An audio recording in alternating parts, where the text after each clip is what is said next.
Hi friends, welcome back to శ్రాసమన్ kitchen. ఈరోజు మీరు చూడబోయే వీడియో చాలా ఇంట్రెస్టింగ్గా ఉంటుంది. ఒక స్పెషల్ డే రోజు షూట్ చేసిన వీడియో. ఈ వ్లాగ్ వచ్చేసి మా బాబు బర్త్డే రోజు షూట్ చేశాను. ఆ రోజు సాటర్డే అన్నమాట. సో ప్రతి బర్త్డే ఎలా జరుగుతుంది మా ఇంట్లో అని చెప్పేసి వీడియో తీశాను. మార్నింగ్ నేను లేచినప్పటి నుంచి నైట్ పడుకునే వరకు అండ్ నేను ఏ వంటకాలు చేశాను, ఆ రోజు ఈవినింగ్ పార్టీ ఎలా జరిగింది, మేము ఎలా ఎంజాయ్ చేశామని ఈ వీడియోలో కంప్లీట్గా చూపించబోతున్నాను. ఈ వీడియోలో నేను కనిపిస్తాను. సో నన్ను గుర్తుపట్టిన వాళ్ళు నా డ్రెస్ కలర్ ఏంటని కామెంట్ చేయండి. వీడియో చాలా ఇంట్రెస్టింగ్గా ఉంటుంది. తప్పకుండా మిస్ అవ్వకుండా చివరి వరకు చూడండి. ఆ రోజు సాటర్డే అండి. నేను మార్నింగ్ 6:30 కల్లా లేచాను. బయట క్లీన్ చేసి ముగ్గు వేసేసాను. ఆ తర్వాత బయట పాల ప్యాకెట్లు తీసుకొని నేను ఇంట్లోకి వచ్చేసాను. ముందు రోజే నేను కిచెన్ అంతా క్లీన్ చేసి పెట్టేసుకున్నాను. పాల ప్యాకెట్లు వడగట్టేసి పాలు పొయ్యి మీద పెట్టేశాను. పాలు కాగిన తర్వాత ఆఫ్ చేసి నేను మా వారాల ఒక హాఫ్ అన్ అవర్ వరకు వాకింగ్కి వెళ్ళొచ్చాము. వాకింగ్కి వెళ్ళొచ్చిన తర్వాత కాఫీ తాగేసామన్నమాట. అది స్కిప్ అయింది వీడియో. తర్వాత ఇల్లు క్లీనింగ్ పెట్టేశాను. నాకు వ్యాక్యూమ్ క్లీనర్ ఉంది. దీంతో ఇల్లు క్లీనింగ్ పెట్టేసి నేను ఫ్రెష్ అవ్వడానికి వెళ్ళాను. ఫ్రెష్ అయ్యి వచ్చి తర్వాత దేవుడికి పూజ చేశాను. మా బాబు బర్త్డే కాబట్టి కొబ్బరికాయ కొట్టేశాను. దేవుడికి పూజ చేయడానికి నాకు హాఫ్ అన్ అవర్ పెట్టింది. ముందు రోజే అన్ని దేవుడి దగ్గర క్లీన్ చేసుకున్నాను. మార్నింగ్ బ్రేక్ఫాస్ట్తో నా వంటలు స్టార్ట్ అయ్యాయి. ఆ రోజు పూరి ఇంకా పూరి కూర చేశాను. చాలా బాగా వచ్చింది. కర్రీ అయితే బయట మనకి హోటల్స్లో తినేలాగే వచ్చింది. చాలా స్పెషల్గా ఉంది. పూరి కూడా ఆయిల్ పీల్చుకోకుండా క్రిస్పీగా లోపల సాఫ్ట్గా చాలా బాగుంది. సో పూరి చేసేటప్పుడు నేను ఆటానే వాడతాను కంప్లీట్గా. దానిలో కొద్దిగా షుగర్, కొంచెం సాల్ట్ అండ్ కొంచెం సూజీ రవ్వ వేసి నానబెట్టేస్తాను ఒక 10 నిమిషాలు. తర్వాత పూరి చేస్తాను. చాలా బాగా వస్తుంది, ట్రై చేయండి. ఈ పూరి కూరలో ఆనియన్స్ కట్ చేసి వేసినాక ఆనియన్స్ ఫ్రై అయిన తర్వాత కొద్దిగా శనగపిండి అందులోనే వేశాను. శనగపిండి ఫ్రై అయిన తర్వాత వాటర్ పోసేసాను. దానిలో కొద్దిగా కొత్తిమీర అండ్ కరివేపాకు వేశాను. సో ఈ వీడియో కావాలనుకుంటే స్పెషల్గా కామెంట్ పెట్టండి. నేను దీనికి సపరేట్ వీడియో చేస్తాను. పూరి తిన్న తర్వాత చాలా దాహంగా అనిపిస్తుంది కదా. ఏబీసీ జ్యూస్ చేశాను. నేను మా వారు తాగేసాము. పిల్లలకి గ్రేప్ జ్యూస్ చేశాను. సో ఇది తాగేస్తే నాకు వంట చేయడానికి కాస్త ఓపికగా ఉంటుందని జ్యూస్ తాగేసి నా వంటలు స్టార్ట్ చేసేసాను. ముందుగా స్వీట్ చేద్దామని క్యారెట్ కీర్ని చేశాను. దీని వీడియో ఆల్రెడీ మన ఛానల్లో పోస్ట్ చేశాను, చూడండి. స్వీట్ నేను ఫస్ట్ టైం ట్రై చేశాను. కొత్తగా ఉంది, చాలా టేస్టీగా ఉంది. సో షుగర్ని మనము లిమిట్గా వేసుకోవచ్చు ఇందులో. సో డయాబెటిక్ ఉన్న వాళ్ళు కూడా కాస్త ట్రై చేయొచ్చనే నేను చెప్తాను. చాలా బాగా వచ్చింది. సో తప్పకుండా ఈ వీడియో చూసి ట్రై చేయండి, మీకు బాగా నచ్చుతుంది. లెస్ ఇంగ్రీడియంట్స్తో చాలా టేస్టీగా ఉండే స్వీట్. సో ఈ స్వీట్ ఒక పక్కన అవుతుంది. దీంతో పాటుగా రైస్ పెట్టేశాను. ఆ రైస్ మధ్యాహ్నం లంచ్లోకి ఇంకా పులిహోర కలపడానికి కూడా రైస్ పెట్టేశాను అన్నమాట. కాస్త పుల్లలుగా వండాలని చెప్పేసి నేను అక్కడే ఉండి కలపెడుతూ చూస్తున్నాను. దీంతోపాటు పప్పు ఉడకబెట్టేశాను, కందిపప్పు. ఈ కందిపప్పు సాంబార్ కోసం ఉడకబెట్టేశాను. కాస్త తీసి పక్కన పెట్టేశాను. సో మిగతాది నేను సాంబార్ కోసం యూజ్ చేసుకుందామని చెప్పేసి. సాంబార్ కాస్త పలచగా చేస్తే ఈవినింగ్ ఫంక్షన్లో మనకి బాగుంటుంది, లేదంటే బాగా చిక్కబడుతుంది. అందుకే కాస్త పప్పు తీసి పక్కన పెట్టేశాను. ఈ లోపల నేను సాంబార్కి కావాల్సిన వెజిటబుల్స్ అన్నీ కట్ చేసుకొని పెట్టుకున్నాను పక్కనే. దీంట్లోకి నా దగ్గర అవైలబుల్గా ఉన్న కూరగాయలన్నీ కట్ చేసుకున్నాను. ముల్లంగి అయితే కంపల్సరీ అండి. ముల్లంగి సాంబార్లో వేస్తే ఫంక్షన్ స్టైల్లో ఉంటుంది. సో ఈ సాంబార్ వీడియో కూడా నేను ఫంక్షన్ స్టైల్లో ఉండే సాంబార్ వీడియో కూడా మన ఛానల్లో పోస్ట్ చేశాను. ఈ వీడియోలో నేను చూపించే స్పెషల్ వంటకాలన్నీ నేను డిస్క్రిప్షన్లో లింక్ ఇస్తాను. ఇంట్రెస్ట్ ఉన్నవాళ్ళు తప్పకుండా చెక్అవుట్ చేయండి. ఒక పక్కన స్వీట్ అవుతుంది. ఇది పాలు పోస్తామన్నమాట. ఇది పాలు కాస్త కోవలాగా అయి చిక్కబడేంత వరకు మరుగుతూ ఉండాలి. సో ఇది అవుతుంది. రైస్ కూడా కాస్త వంపి ఉమ్మగిలడానికి పెట్టిన తర్వాత వేరే ప్రాసెస్ స్టార్ట్ చేద్దాం అనుకున్నాను. లేదంటే అన్నం మెత్తగా అయిపోతుంది. అన్నము పలుకులుగా ఉంటేనే పులిహోరకి చాలా బాగుంటుంది. ఈ స్వీట్ ఇంకా రైస్ అయిన తర్వాత మనము సాంబార్ని స్టార్ట్ చేద్దాం. అవి చింతపండు నానబెట్టేసుకున్నాను కదా. ఆల్రెడీ వెజిటబుల్స్ కూడా కట్ చేసే పక్కన ఉన్నాయి. సో రైస్ని పంపిద్దామని చూస్తున్నాను. ఆల్మోస్ట్ రైస్ అయిపోయింది. రైస్ని పంపిద్దాం. సో రైస్ ఉమ్మగిలుతుంది, రైస్ పంపేసి పక్కన పెట్టేశాను. స్వీట్ కూడా ఆల్మోస్ట్ అయిపోయినట్టే, స్వీట్ కూడా గ్యాస్ ఆఫ్ చేశాను. ఇలా చిక్కపడితే సరిపోతుంది. డ్రై ఫ్రూట్స్ని ముందే వేసుకోవద్దు. మనం ఎప్పుడైతే సర్వ్ చేసుకుంటామో అప్పుడు పైనుంచి డ్రై ఫ్రూట్స్ వేసుకుంటే మనకు క్రిస్పీగా తగులుతూ చాలా బాగుంటాయి. సో మీరు అలా ఎవరైనా ట్రై చేస్తారా? నేనైతే ఏ స్వీట్ చేసినా, ఈవెన్ అంటే వర్మిసెల్లి స్వీట్ చేసినా డ్రై ఫ్రూట్స్ని వేయించుకొని పక్కన పెట్టుకొని లాస్ట్లో వేసుకొని తింటాము, చాలా బాగుంటాయి. చూడండి, ఒక బౌల్ అయితే హాట్గా తిందామని చెప్పేసి నేను పక్కన తీశాను. మేము నలుగురం తలా టేస్ట్ చేస్తాము. మా అబ్బాయికి ఫస్ట్ పెట్టేసిన తర్వాత, వాడి బర్త్డే కదా, సో దీన్ని నేను చల్లార్చిన తర్వాత ఫ్రిడ్జ్లో పెడదామని పక్కన పెట్టేసుకున్నాను. స్వీట్ అయితే అయిపోయింది, ఆల్మోస్ట్ రైస్ కూడా గ్యాస్ ఆఫ్ చేశాను. ఇప్పుడు నేను పెద్ద గంజు పెట్టేశాను సాంబార్ కోసమని. వెజిటబుల్స్ అన్నీ ఒకేసారి వేసేసాను. నేను పెద్ద పొయ్యి పెట్టేశాను, ఇదైతే త్వరగా అయిపోతుంది నాకు. ఇంకా నేను లంచ్ చేయలేదు. ఈ సాంబార్ చేశాక ఆల్మోస్ట్ 12:30 అవుతుంది ఆ టైము. సాంబార్ చేశాక సాంబార్తో మేము లంచ్ చేద్దామని చెప్పేసి సాంబార్ని ఇట్లా పెద్ద పొయ్యి మీద పెట్టేశాను. త్వరగా అయిపోతుంది. ఇది కూడా నేను బ్రీఫ్గా చూపిస్తాను. దీని కంప్లీట్ వీడియో నేను ఛానల్లో త్వరలో పోస్ట్ చేస్తాను, చూడండి. బర్త్డేకి అయితే అందరూ ఈవినింగే వస్తారు. అంటే అపార్ట్మెంట్లో ఉన్న పిల్లలతో పాటు మా ఇంట్లో అయితే ఒక 6-7 ఫ్యామిలీసే, అంటే మా ఇంట్లో వాళ్ళే. అండ్ పిల్లలు మాత్రం, అంటే అపార్ట్మెంట్ నుంచి వచ్చిన పిల్లలకు మాత్రం స్నాక్స్ పెట్టేసి పంపిస్తామన్నమాట. సో ఎవ్రీ ఇయర్ ఇలాగే ఉంటుంది. కంపల్సరిగా డిన్నర్ అయితే కొంచెం ఎక్కువ మొత్తంలో చేస్తాను. ఆల్మోస్ట్ ఒక 20 మెంబర్స్కి నేను ఎవ్రీ ఇయర్ ప్రిపేర్ చేస్తాను. మా అబ్బాయి బర్త్డేకైనా మా అమ్మాయి బర్త్డేకైనా. ఇది ఈరోజైతే సాటర్డే వచ్చింది. ఒకవేళ అంటే మంగళవారం కానీ బుధవారం కానీ అంటే నాన్ వెజ్ తినే డేస్లలో వస్తే మాత్రం కంపల్సరీ నాన్ వెజ్ ఉంటుంది, వెజ్ ఉంటుంది, ఇంకా 2 అవుతాయి, అప్పుడు డబుల్ అవుతాయి అన్నమాట. ఇదైతే నాకు సాటర్డే వచ్చింది ఈసారి. సో ఈసారి కాస్త స్పెషల్గా ఉండాలని వంటలు కాస్త ఎక్కువగానే చేశాను. నార్మల్గా అయితే చికెన్, మటన్, పన్నీరు, సాంబారు ఇదైతే చేస్తాను, ఒక స్వీట్ చేస్తాను. వెజ్ తింటున్నాం కదా, కొంచెం స్పెషల్గా ఉండాలి, ఐటమ్స్ ఎక్కువగా ఉండాలని మా వారంటే నేను కాస్త ఓపిక తెచ్చుకొని నేను చాలా ఇంట్రెస్ట్తో చేశాను, చాలా కష్టపడి చేశాను. చేయడం ఒక ఎత్తు అయితే ఈ వీడియోస్ తీయడం కూడా ఒక ఎత్తు. కంపల్సరీగా షేర్ చేయండి ఈ వీడియోని, కంప్లీట్గా వీడియో చూసి నన్ను సపోర్ట్ చేయండి. ఇది నా సెకండ్ వ్లాగ్ అండి. నేను ఫస్ట్ వ్లాగ్ పెట్టినప్పుడు నాకు మంచి రెస్పాన్స్ వచ్చింది. సో ఈ సెకండ్ వ్లాగ్ అంతకంటే ఎక్కువ రెస్పాన్స్ వస్తుందని నేను ఆశిస్తున్నాను. ఈ సాంబారు మధ్యాహ్నం మాకు లంచ్లోకి అవుతుంది అండ్ నైట్ డిన్నర్లో కూడా ఉంటుందని చెప్పేసి కాస్త ఎక్కువగానే చేశాను. ఆల్మోస్ట్ సాంబార్ అయిపోయినట్టే. ఈ సాంబార్ అయిపోయిన తర్వాత ఇదే పొయ్యి మీద నేను దొండకాయ పకోడీ వేద్దామని చెప్పేసి కలుపుతున్నాను. ఇది దొండకాయ పకోడీ కూడా మన ఛానల్లో ఇంతకుముందు నేను పోస్ట్ చేశాను, దాని లింక్ కూడా నేను డిస్క్రిప్షన్లో ఇస్తాను, చూడండి. చాలా బాగా వచ్చింది పకోడీ. నేను చేసినప్పుడైతే చాలా క్రిస్పీగా ఉంది. దొండకాయ ఫ్రెంచ్ ఫ్రైస్ తిన్నట్టుగా అనిపించింది. నాకైతే పిల్లలకి బాగా నచ్చింది. ఈవినింగ్ నైట్ డిన్నర్లో కూడా అందరు ఎంతో ఇష్టంగా తిన్నారు. సో దీని వీడియో కూడా నేను పెడతాను, చూడండి.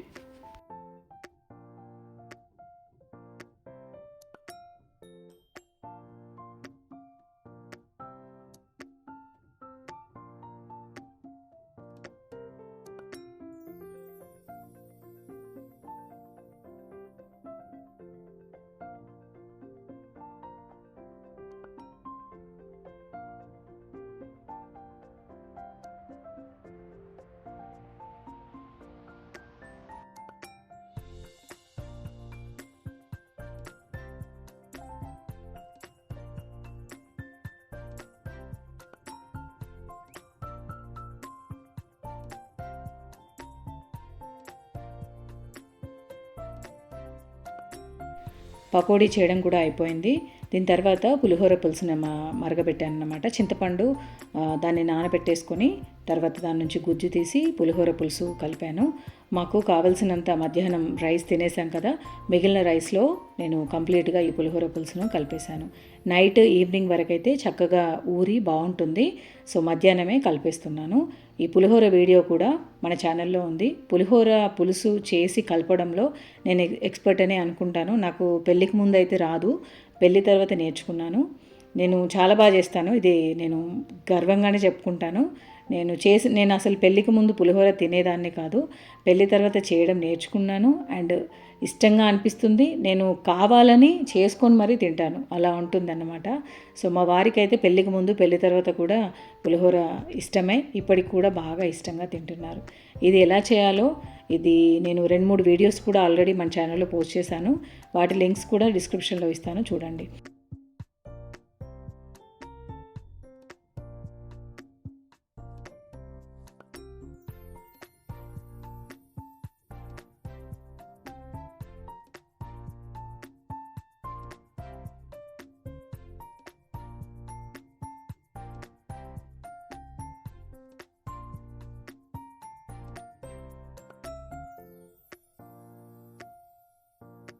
రైస్ని కలిపేసి పక్కన పెట్టేశాను. ఇప్పుడు పన్నీర్ కర్రీ కోసమని నేను టమాటోస్, ఆనియన్స్ అండ్ కొద్దిగా కాజు వేయించి పక్కన పెట్టుకున్నాను మిక్సీలో. ఇది మిక్సీ పట్టేసి దీంట్లోకి మనం వేయించుకున్న పన్నీర్ని వేస్తే బాగుంటుంది. ఇలా కాస్త బటర్ వేసి వేయిస్తాను. దీన్ని వాటర్లో వేసి కాస్త సాల్ట్ వేస్తాను. అప్పుడైతే పన్నీర్ మనకి చాలా టేస్టీగా ఉంటుంది. ఈ టిప్ బాగా యూజ్ అవుతుంది. ఇది ఫంక్షన్స్లో ఇలాగే చేస్తారు.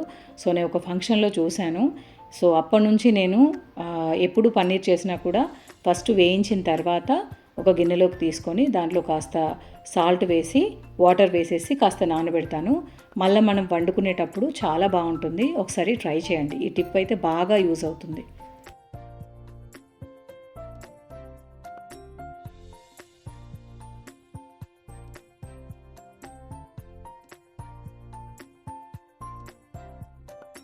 కొన్ని పన్నీర్లు కర్రీ కోసం వేయించి పక్కన పెట్టుకున్నాను. కొన్ని పన్నీర్ బిర్యానీ కోసం వేయించాను. ఇంతకుముందు వేయించినవి పన్నీర్ బిర్యానీ కోసం, ఇవేమో కర్రీ కోసం. సో ఇలా 2 వేయించేసుకొని విడివిడిగా వాటర్లో వేసేసుకొని కాస్త సాల్ట్ వేసి నానబెట్టాను. దీని తర్వాత నేను బిర్యానీ చేయడం స్టార్ట్ చేశాను. అంటే పన్నీర్ బిర్యానీ చేస్తున్నాను. దీంతోపాటు పన్నీర్ కర్రీ కూడా ఉంటే బాగుంటుంది. ఎందుకంటే బిర్యానీలో కాస్త స్పైసెస్ తక్కువగా వేసి చేస్తున్నాను. అంటే పిల్లలు కూడా ఉంటారు కదా, అందరు తినలేరని చెప్పేసి ఎక్కువ స్పైసీ గ్రేవీ ఉంటే తినలేరు. కాస్త గ్రేవీ తక్కువగా వేసేసి దీనికోసం పక్కన సైడ్గా పన్నీర్ కర్రీ చేద్దామని చెప్పేసి పన్నీర్ కర్రీ కూడా చేశాను. సో బ్రీఫ్గానే చూపిస్తాను. దీని వీడియో కూడా నేను ఛానల్లో పెడతాను, చూడండి.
బిర్యానీ కూడా అయిపోయింది.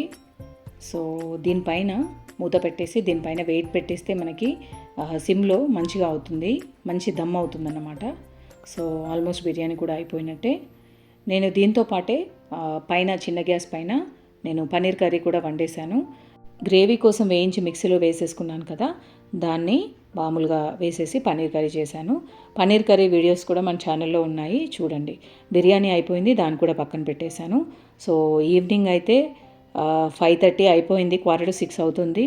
ఈ టైంలో మా వాళ్ళందరూ బర్త్డే పార్టీ కోసం ఇలా సింపుల్గా డెకరేట్ చేశారు.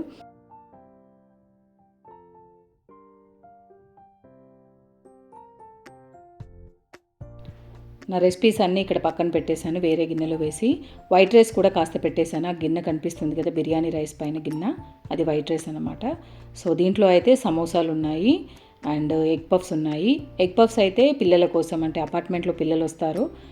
వాడైతే ఒక 25 మెంబర్స్ని ఇన్వైట్ చేశానని చెప్పాడు. సో ఎంతమంది వస్తారో తెలియదు. మేము ఇవైతే ఒక 30 తెప్పించాము. సమోసాలు కూడా తెప్పించాము అండ్ చిప్స్ ఉంటాయి అండ్ ఒక మాజా చిన్నవి ఉంటాయి కదా 10 రూపీస్వి అవి అండ్ చాక్లెట్స్, తర్వాత చిప్స్ అన్నమాట. ఇవైతే స్నాక్స్ పిల్లల కోసము. బర్త్డే అయితే ఈసారి అయితే ఏం థీమ్ లేదు, నార్మల్ కేకే. ఈసారి అయితే వాడికి ఏం లేదని చెప్పేసాము. ఎందుకంటే లాస్ట్ ఇయర్ చాలా పెద్దగా అయిపోయింది బర్త్డే. ఇంకా మేము అనుకున్న కాస్ట్ కంటే కూడా ఎక్కువ అయిపోయింది. ఇతనే మా బాబు, ఇతను 8 ఇయర్స్ కంప్లీట్ చేసుకొని 9th ఇయర్లోకి ఎంటర్ అవుతున్నాడు. సో మా ఫ్యామిలీ మెంబర్స్ ఇంకా అపార్ట్మెంట్లో పిల్లలు ఇంకా చాలామంది రాలేదని చెప్తున్నాడు. సో చూడాలి ఇంకొస్తారేమో.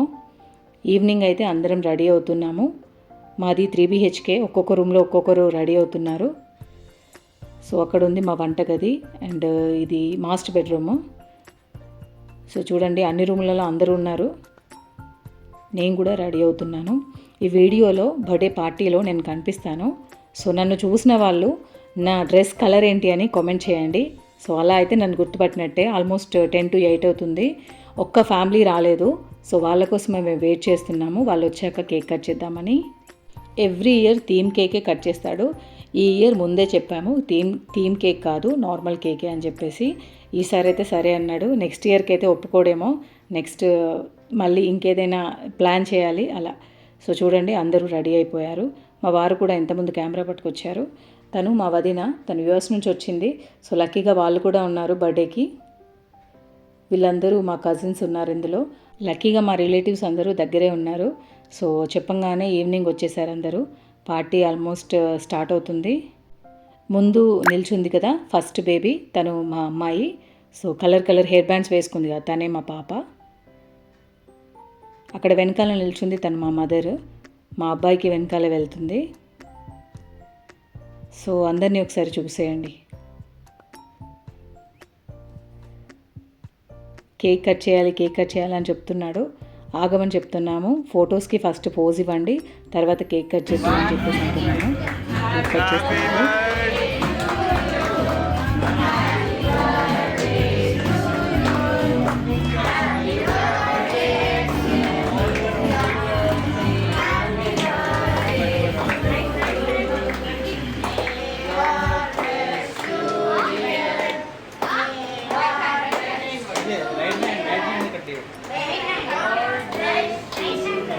కట్ చేయని చెప్తున్నారు.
కేక్ కట్ చేసిన తర్వాత స్నాక్స్ అన్నీ మా అక్క, అంటే తనకు మా కో సిస్టర్ అనమాట, తను ఇంకా మా మరిది ప్లేట్లలో సర్దేస్తున్నారు.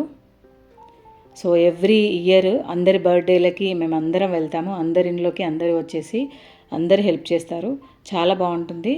మేము ఒక 5 ఫ్యామిలీస్ అయితే కంపల్సరీగా మీట్ అవుతామన్నమాట. ఎక్కడికి వెళ్ళినా కూడా ఎవరింట్లో బర్త్డే జరిగినా 5 ఫ్యామిలీస్ అయితే కంపల్సరీగా ఉంటారు. పిల్లలకు కూడా బాగా మంచిగా అనిపిస్తుంది, ఎంజాయ్ చేస్తారు. సో చూడండి. సో దీని తర్వాత పిల్లలందరూ, అంటే అపార్ట్మెంట్ పిల్లలందరూ వెళ్ళిపోయాక మేము డిన్నర్ చేసాము.